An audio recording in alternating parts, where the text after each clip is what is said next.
Haleluya. Ndabashuje bene data, abakunzi ba Anaweza Daima. Ndabakire muri uyu mwanya wacu kandi mwiza, mwanya kuganira ku ijambo ry'Imana. Ni karibu bene data, nimuze tuganire ku ijambo ry'Imana. Ijambo ry'Imana ni umutsima w'ubugingo nkuko nkunda kubivuga. Umwami Yesu abaha umugisha, abagirire neza bishimire, kandi ukuboko kwe kwiza gukomeze kuba ku buzima bwanyu. Abahaze mu byifuzo byanyu byose. Haleluya. Reka rero dutangire dusenga. Turagushimiye Imana yacu ikomeye, Imana nzima, Imana nziza, Imana y'ukuri n'urukundo. Turakunezerewe mwami mwiza. Tugushimiye ko waduhaye undi munsi kandi mu buzima bwacu ngo tunezererwemo. Tuguhaye icyubahiro Uwiteka Imana. Bana natwe muri uyu munsi turagutumiye ngo tuyobore, utubere maso, turwanirire, uturengere, uduhaze uburame n'umugisha mwami. Kwifuza kwacu kose guhazwe nawe. Muri uyu mwanya rero cyane cyane wo kuganira ku ijambo ry'Imana, ngwino bane natwe. Mwuka wera w'Imana tuguhaye ikaze, tuyobore, tuganirize, twigishe, duhugure, kugira ngo tumenye uko dukwiriye kugenda neza duhesha izina ryawe icyubahiro. Abantu bose bakurikiye ijambo mwami Imana, ndabasengeye kugira ngo uhure nabo, uhure n'icyifuzo cya buri muntu wese mwami, kugira neza kwawe kugumane natwe. Nanjye unkoreshe Mana nk'umukozi wawe. Ni ukuri utari kumwe nanjye sinabishobora, ariko uri kumwe nanjye mwami Imana wabasha kunkoresha iby'ubutwari. Izina ryawe nirishimwe. Urakoze kumvise gusenga kwacu mwami mu izina rya Yesu. Amen, amen. Haleluya. Mwami rero abaha umugisha. Tugiye nyine kuganira ku ijambo ry'Imana nkuko nabibabwiye. Ijambo ry'Imana n'ubuzima, jya urikunda, urikumbure kandi uryishimire. Uyu munsi tugiye kuganira ku ijambo rivuga ngo usinzirijwe n'iki. Haleluya. Usinzirijwe n'iki? N'iki kigusinzirije mwene data? Yesu ashimwe cyane. Muri iyi minsi abantu basinzirijwe n'ibintu bitandukanye. Hari abasinzirijwe n'agahinda, hari abasinzirijwe n'uburwayi, hari abasinzirijwe no kugwa ivutu. Mana yabahaye ibyo kurya byinshi, baha umugisha, none umugisha urabasinzirije. Yesu ashimwe. Hari abasinzirijwe n'ubupfubyi. Mbega abantu basinzirijwe n'ibintu bitandukanye. Ese wowe mwene data ukurikiye ijambo ry'Imana muri uyu mwanya, niki kigusinzirije? Usinzirijwe n'iki? Ni umubabaro? Ni umugisha wabaye mwinshi none uragusinzirije? Ni akazi kabaye kenshi, Imana yaguhaye akazi none kakubanye kenshi karagusinzirije, ntukimenya Imana, ntukiyegera. Niki kigusinzirije muri iyi minsi? Naje kukubwira ngo kanguka. Haleluya. Naje kukubwira ngo ukanguke, ntiwemere gusinzira. Gusinzira, iyo tuvuga gusinzira, ni ukuba uri kure y'Imana, udasenga, utegera Imana, urahuze, urasinzira, uri mu bitotsi byinshi. Ni iki mwene data kigusinzirije? Ndagusaba ko wisuzuma, ukirebaho, ukitekerezaho, ukavuga ngo niki kintu kinteye ibitotsi byinshi, iki kintu kinsinzirije, kinkize kure y'Imana, niki kindamaraje, niki gitumye nibagirwa ineza y'Imana, niki gitumye ntera Imana umugongo. Niki kigusinzirije muri iyi minsi, mukozi w'Imana, nshuti y'Imana, mwene data wahoze usenga ukegera Imana ukagira ishyaka? Usinzirijwe n'iki muri iyi minsi? Haleluya. Ndashaka kugira ngo tuganire ku ijambo ry'Imana, ariko wabanje kwibaza, urimo no gutekereza kuri uwo mutwe, niki kigusinzirije we muri iyi minsi? Haleluya. Reka rero dusome ijambo ry'Imana mu gitabo cya Luka. Yesu ashimwe cyane. Basomyi ba Bibiliya, tujyane mu ijambo ry'Imana. Duhere ku murongo wa 38, ibice 22. Ibice 22, 39 abariho duhera. Umutwe w'amagambo uravuga ngo Yesu asengana umubabaro. Arasohoka ajya ku musozi wa Elayono nk'uko yari amenyereye. Abigishwa be baramukurikira. Ageze yarababwira ati, nimusenge kugira ngo mutajya mu moshya. Atandukana nabo umwanya ureshya n'ahaterwa ibuye. Arapfukama arasenga ati, Data, nubishaka undenze iki gikombe, ariko bye kuba uko nshaka, ahubwo bibe uko ushaka. Marayika avuye mu ijuru aramubonekera, amwongera imbaraga, kuko yari ababaye bikabije asenga cyane. N'ibyuya bye byari bimeze nk'ibitonyanga by'amaraso bitonyanga hasi. Yarababaye cyane umwami wacu. Amaze gusenga arahaguruka ajya ku bigishwa be, asanga basinzirijwe n'agahinda. Arababaza ati, ikibasinzirije ni iki? Nimubyuke musenge kugira ngo mutajya mu moshya. Haleluya! Yesu ashimwe cyane. Turabibonye ko Yesu yajyanye n'abigishwa ku musozi wa Elayono, nk'uko yarasanzwe abigenza, agiye gusenga.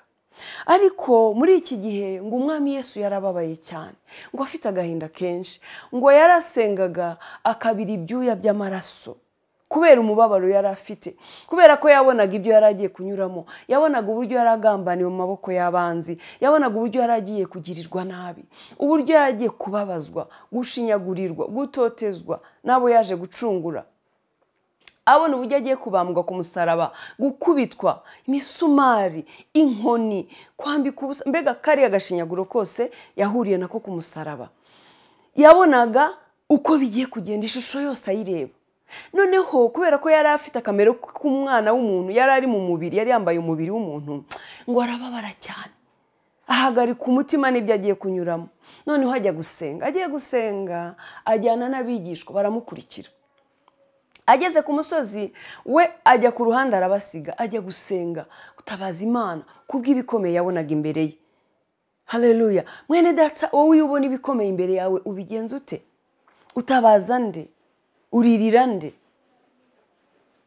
Ajya gusenga, ajya gutakambira Imana ati, Mwami Imana, Data wa twese, niba bishoboka iki gikombe kindenge, ariko bye kuba uko nshaka biba uko ushaka. Yesu ashimwe cyane. Nyamara yari yaraje aje kukinyweraho, yari yaraje yarabyemeye, aje gucungura umwana w'umuntu. Ariko hari aho umuntu agera urugamba rukaba rurerure, kandi umwami wacu nawe yari nk'umuntu, kuko yari yambaye umubiri, yari yaraje kubinyuramo, yitanze, ari umwana w'Imana, ari umuziranenge, kugira ngo acungure wowe nanjye. Ese uramuha agaciro kangana iki mu buzima bwawe? Uramuha umwanya ungana iki? Urasenga umwanya ungana iki? Bituma rero ajya ku musozi gusenga. Yesu ashimwe cyane. Noneho ngo agarutse, kubera ko yari yatandukanye n'abigishwa gato, yagiye ku ruhande kugira ngo ajye gusenga, agarutse ngo asanga barasinziriye. Yesu nashimwe cyane. Agarutse ngo asanga barasinziriye. Arabwira ati, nimusenge mutajya mu moshya. Ni iki kibasinzirije? Yesu ashimwe cyane. Ni iki kibasinzirije? Abigishwa koko bari kumwe nawe, kandi yari yabaganirije ibintu byinshi, bari bazi bigiye kuba. Yego ntibari babizi nk'uko umwami abizi, ariko nabo bari bazi bigiye kuba. Bari bafite agahinda, kubera ko babonaga umwami wabo ababaye, babona atameze nk'uko bisanzwe, babona ko hari icyahindutse ku buzima bwe. Yesu ashimwe cyane. Noneho ngo nabo bagira agahinda kabatera gusinzira, nkaho nibura kabateye gusenga nk'uko umwami wabo ariho asenga. Yesu ashimwe cyane. Agarutse ngo asanga barasinziriye. Arabwira ati, ni iki kibasinzirije? Ariko ngo yasanze basinzirijwe n'agahinda. Uzi ko agahinda gasinziriza umuntu? Uzi ko umubabaro usinziriza umuntu? Uzi ko ubushomeri businziriza umuntu agasinzira rwose? Haleluya! Uzi ko inzara isinziriza umuntu? Hanyuma no kugwa ivutu nako kugasinziriza umuntu. Migisha Imana yaguhaye ikagusinziriza, ikagushyira kure y'Imana. Aba nabo bari basinzirijwe n'agahinda, batabasha gusenga. Yesu arababwira ati, ni iki kibasinzirije? Mubyuke, musenge, mutajya mu moshya. Kuko yabonaga ibigiye kubaho, kandi yarazi uburyo abigishwa batari bubashe kubyifatamo. Yarazi ko nibadasenga bari bujye mu moshya, yarazi ko bari bukora ibyangwa n'Uwiteka. Ashaka ko basenga kugira ngo nabe Imana ibahe imbaraga. Kuko Yesu mu gusenga kwe ababaye, abira ibyuya by'amaraso, marayika yaraje ngo amwongere imbaraga, amuzana agapfunyika k'imbaraga. Amaze kubona imbaraga, abona gushira amanga, arakomera, aratinyuka kujya kunywera kuri icyo gikombe. Haleluya! Rero yashakaga yuko abigishwa nabo basenga kugira ngo babone imbaraga zo kunesha ibiri imbere, koko byari bikomeye. Mwene data, ibiri imbere yawe birakomeye, birakomeye kuruta ibyo ubona. Niba ubona n'Imana iguhaye agahenge, ukaba ufite amahoro, ukaba utekanye, ukaba ufite umugisha, ukaba uguwe neza, senga kugira ngo Imana iguhe imbaraga ibiri imbere, kuko ibihe biratandukana. Senga kugira ngo Imana iguhe imbaraga zo kujera ibihe urimo neza, zo kubibamwo neza ibyo bihe. wijya kure y'Imana, ntiwemere ikigushyira kure y'Imana, ntiwemere ko umugisha ugutandukanya n'Imana, ahubwo rushaho kwegera Imana uko ikugiriye neza, ariko nawe wongera umwete wo kwegerana nayo. Haleluya. Arangije yabwira ati niki kibasinzirije, musenge, nimubyuke musenge, mutajya mu moshya. Kandi koko kubera kudasenga kwabo, kubera gusinzira kwabo, bagiye mu moshya. Kuko igitero cyaje gufata umwami Yesu kije, abigishwa bafashe inkota kugira ngo barwane, yewe hari n'uwo batemye ugutwi. Urumva ko kubera intege nkeya, kubera ko batasenze, bagiye mu moshya, baratangiye barwanira mu mubiri. Yesu ashimwe cyane. Umwami Yesu afata kwa gutwi agusubizaho, arabwira ati have nimusigeho. Kuko baramubwiye bati turwane, dukoresha inkota bashaka kurwanya cya gitero. Yesu ashimwe cyane. Arabwira ati have nimusigeho, afata kwa gutwi agusubizaho. Rero yabonaga moshya ari imbere, yabonaga ibigeragezo biri imbere, abona ibikomeye biri imbere, abona ko abigishwa batari bubishobore. Yashakaga ko bashaka imbaraga bazishakira mu gusenga. Ntabwo bo bamenye rero icyo ababwira, basinzijwe n'agahinda, bananirwa gusenga, bananirwa kuba maso. Mwene data naje kubwira ngo ba maso, kanguka, va muri ako gahinda, senga Imana, wegera Imana iguha imbaraga zo kunesha ibihe urimo. Haleluya. Tubonye yuko umwami wacu yasenze afite umubabaro, afite agahinda kubera ibihe yari agiye guhura nabyo, ariko marayika w'Imana araza amuzanira imbaraga, amuha imbaraga.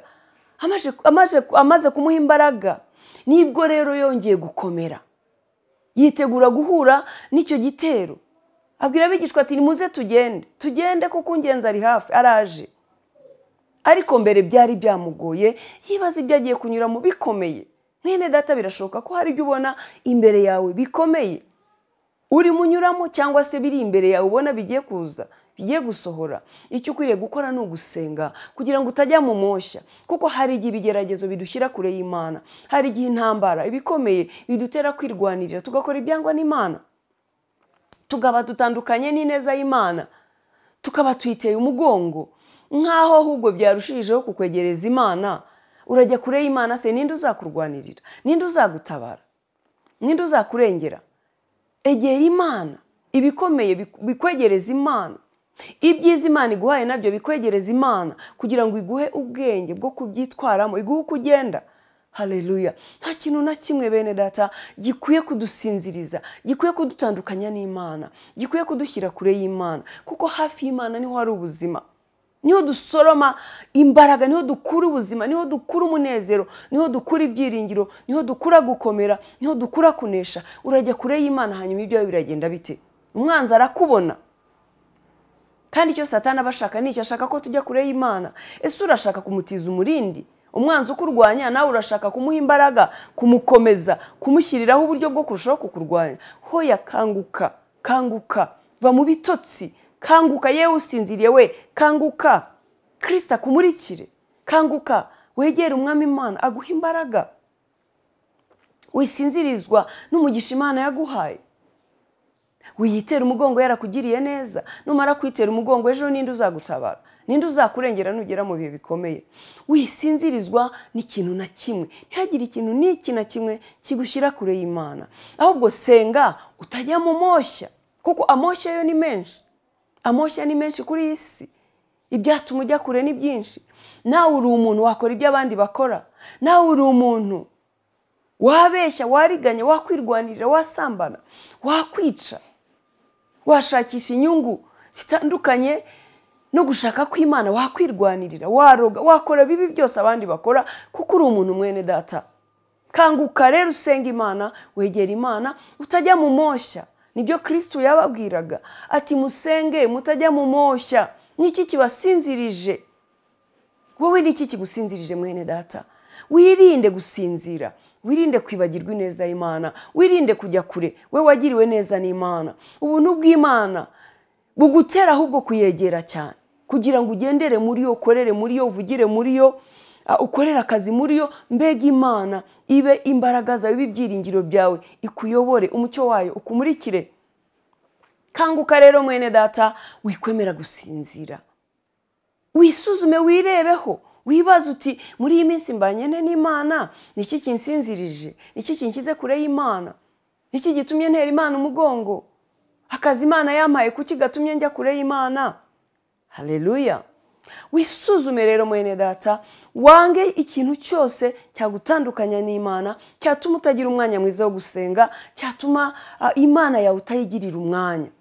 Imana iguha umwanya, ikaguha ibihe ko ari igenga ibihe, ari itegeka ibihe, ikaguha ubuzima, ikaguha akazi, ikaba yaraguhaye uwo mugisha wose ubona.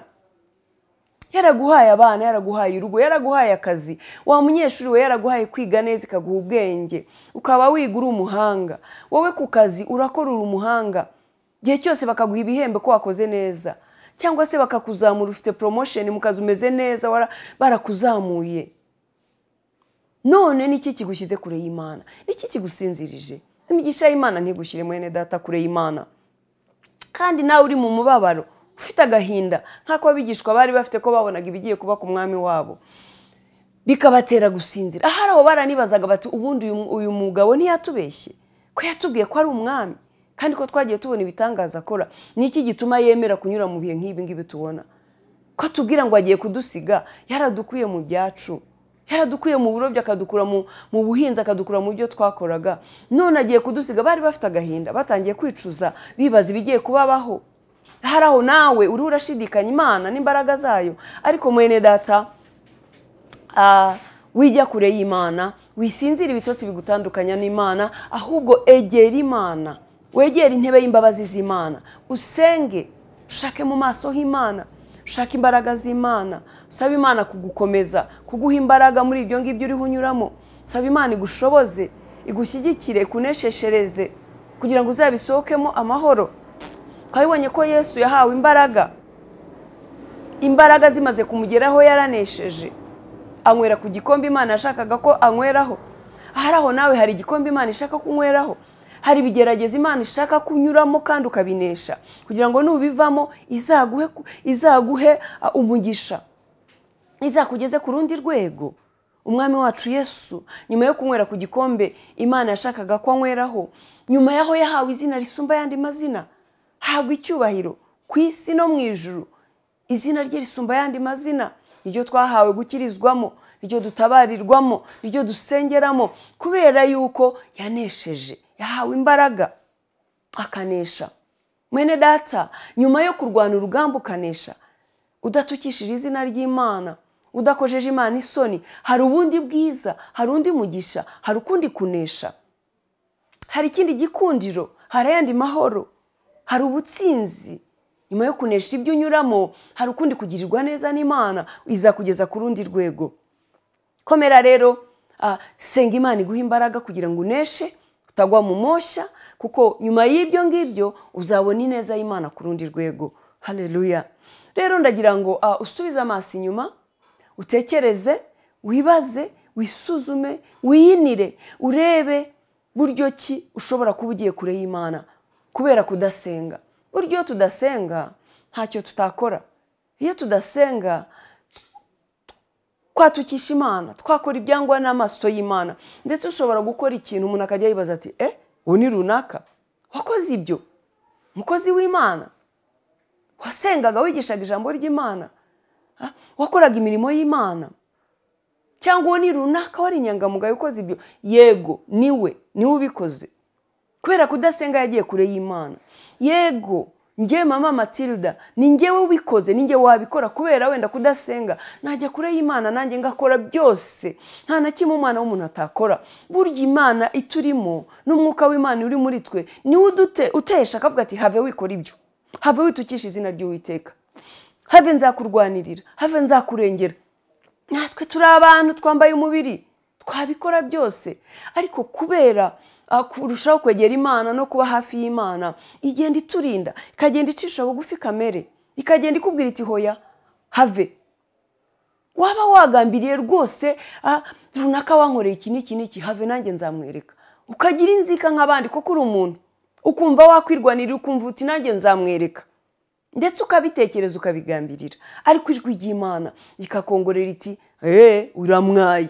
Si wowe wigisha ijambo ry'Imana, si wowe ubwira abantu gukora imirimo myiza, si wowe ubwira abantu ibi none bigiye gukora n'ibiki. Ubwo Imana ikabira kugaruye, ariko wabaye kure yayo se yakuganiriza ukayumva? imbere y'Imana mu gusenga niho twumvira ijwi ry'Imana, niho Imana itwongereramo imbaraga. Iyo ukunda kuba hafi y'Imana nayo ibana nawe ikakuba bugufi, ikakuyobora, ikakubera umujyanama, ikakuyobora inzira unyuramo. Yaravuze ngo nimujya kunyura iburyo cyangwa ibumoso muzumva ijwi ryanjye ituruka mu bitugu ribabwira ngo iyi niyo nzira. Imana iratuyobora iyo dukunda kuba hafi yayo, iyo dukunda gusenga, iyo dukunda gusoma ijambo ryayo iratuyobora kandi ikaturinda kugwa mu moshya, kuko natwe turi abantu. Erega nawe uri umuntu, ntacyo utakora. Rero mwene data, garukira aho ngaho, kanguka, va muri ibyo bitotsi bigushyize kure y'Imana, shakira Imana umwanya, senga, jya ugira ibihe byo kwegera Imana, jya ugira ibihe byo kwiyiriza ubusa, ucishe bugufi kamere yawe, ucishe bugufi umubiri wawe. Erega umubiri uko turushaho kuwugaburira ibyo kurya niko umwuka uri muri twebwe arushaho gusinzira. Jya ugira ibihe byo gusenga wirije ubusa, ushaka mu maso h'Imana kugira ngo iguhe imbaraga zo kugendana nayo, iguhe imbaraga zo kuba muri iyi si. Erega iyi si irimo byinshi bibi. Yesu ashimwe cyane. Irimo amoshya menshi, irimo byinshi byagushyira kure y'Imana. Gira rero ibihe byo gusenga utagwa mu moshya, nk'uko umwami Yesu yabwiraga abigishwa. Kandi koko kubera kudasenga baguye mu moshya, bagiye kwirwanirira, bafata inkota bajya gutema amatwi y'abantu. Natwe hari ibyo dutema, natwe hari ibyo twica, hari ibyo twangiza, twaguye mu moshya kubwo kudasenga no kugendana n'Imana. Natwe rero ntacyo tutakora. Mwene data, ntiwibeshye ngo urakomeye mu Mana, ntiwibeshye ngo uri umukozi w'Imana, ntacyo utakora. Nawe wafata inkota rwose nk'abandi. Se muri jenoside ntabafashe umuhoro bagatema, bari abakozi b'Imana, bari mu nzu z'Imana, bari abapasiteri, bari abapadiri, barakoraga umurimo w'Imana mwiza rwose. Ariko igihe kiragera nabo bajya mu moshya, bagwa mu moshya nk'abandi bose, kuko bagiye kure y'Imana. Senga rero utagwa mu moshya mwene data, senga kugira ngo Imana iguhe imbaraga zo kunesha. Amoshya ni menshi, ni menshi, ibiduhiga ni byinshi, ibishaka kudutandukanya n'Imana ni byinshi, kandi Satani ni umurezi wacu. Yirirwa atanga raporo. Wamubonye? Wa wundi uvuga ko ari umukozi wawe, wamubonye? Wa wundi wigisha ijambo, wamubonye? Wa wundi dufite umurezi. Umurezi wacu ni Satani. Yiteguye kukurega rero, senga utagwa mu moshya. Ibikurya sata burenge ni byinshi, ibigukurura ni byinshi, senga utagwa mu moshya. Niki mwene data kigusinzirije? Kusinziriye ukaba ugiye kure y'Imana? Ko ndeba usinziriye, kugiye kure y'Imana, kuteye Imana umugongo yarakugiriye neza, uribagiwe aka kanya? Wibagiwe ukuntu wasengaga uririra Imana, uti Imana nungirira neza nzagukorera. Kutayikorera kubiparitse. Niki kigusinzirije mwene data? Huguka, ongere kwegera Imana, senga, gira umwanya wawe w'umwiherero, umwanya wawe wenyine wo gusenga. Sengana n'abandi, ariko jya ugira umwanya wawe w'umwiherero wo gushaka Imana. Harimo imbaraga mu gusenga zo kunesha ibibi, harimo imbaraga zo kunesha amoshya, harimo imbaraga zo gutsinda ibigeragezo, harimo imbaraga zo kunesha tukabasha kunywera ku bikombe Yesu ashaka ko tunyweraho. Komera rero mu Mana, usenge wegera Imana kugira ngo utagendera kure y'Imana, utagwa mu moshya nk'abandi bose. Umwami Yesu aguha umugisha. Nshuti mwene data wumvise iri jambo ry'Imana, namwe abakunzi ba Naweza aho muri hose, ndabizi ko iri jambo rigera hose, ariko icyo rigukangura ni ukuba maso, ugakanguka ukongera kwegera Imana. Uwiteka Imana abaho umugisha. Ndabizi ko umwuka w'Imana aza gusobanurira birushijeho. Waribona none, waribona ejo, waribona umwaka utaha, ijambo ry'Imana rihora ari rishya. Wowe kangukira gusenga no kwegera Imana kugira ngo utagwa mu moshya. Senga mwene data, senga, wongere usenge, wongere usenge. Gusenga ni ubuzima, gusenga ni imibereho. Senga Imana iguha imbaraga zo kunesha. Urakoze mwami Imana, turagushimye, turaguhimbaje, tuguhaye icyubahiro. Gushimira ijambo ryiza mwami, ridukangurira gukanguka no kubyuka, dukangurira gusenga no gushaka mu maso hawe. Mwami Imana, abakunzi ba Anaweza Daima, vugana nabo, njyewe mvuganye nabo mwami, ko numva warishyize ijambo ku mutima wanjye. Ariko mwuka wera w'Imana binyuma y'iri jambo uganirize buri umwe wese bitewe n'ibiharimo. Hari abasinzirijwe n'imigisha wabahaye baguye ivutu, hari abasinzirijwe n'agahinda, hari byinshi cyane bisinzirije abakurikiye ijambo risinzirije abatuye isi bose. Mwami Imana, ndagusaba kugira ngo uganirize buri umwe wese, umugire inama, umuhugure bitewe n'ibihe anyuramo. Ndabizi neza ko udukunda, waduciye nk'ucimanzi mu biganza byawe, ntabwo uzatureka kuko umugambi wawe ari mwiza. Urakoze rero, habwa icyubahiro n'ikuzo kuko uri Uwiteka udukunda kandi utwitayeho. Uhoza abarira Mana, urengera abarengana, utabara abagutabaza. Izina ryawe nirihabwa icyubahiro, tugushimiye kubw'urukundo udukunda Mwami. Niyo mpamvu utatureka ngo dusinzire twibagirwe wa munsi utazaza ugasanga dusinziriye. Ibyo byose ni urukundo rwawe Mwami. Tugwaye icyubahiro, urakoze kumvise gusenga kwacu mu izina rya Kristo Yesu. Amen. Shalom shalom abakunzi ba Anaweza.